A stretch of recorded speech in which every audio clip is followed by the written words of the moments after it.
What are new Pope Leo XIV's plans for the future? It must be hoped that the first American pontiff will follow the line of his predecessor Pope Francis, and give priority to the African continent, Catholicism's fastest-growing region.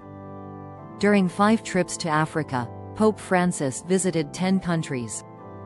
It was a show of respect to the 281 million African Catholics, who represent a fifth of the world's total Catholic congregation. In speeches and statements, Pope Francis denounced the exploitation of Africa's resources and its people. He also called for peace and reconciliation between African nations, and highlighted the continuing horrors of the Mediterranean migrant floating cemetery.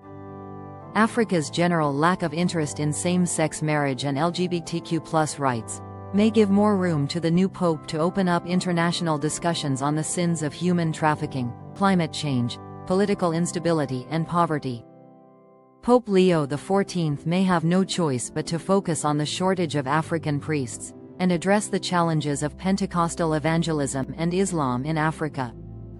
But hopefully, the new pope will also prioritize discussions with his Vatican neighbor, Italian Prime Minister Giorgia Meloni.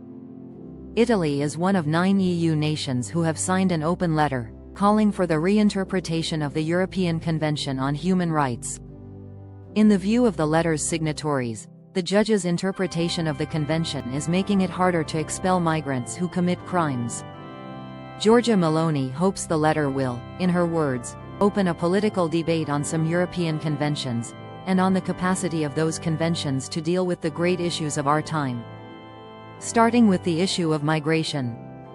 What is left unsaid are the number of conventions and the precise set of issues which will now be up for discussion. The European Convention on Human Rights is 75 years old. It enshrines some key Christian principles, which are at the heart of Europe's socio-legal model.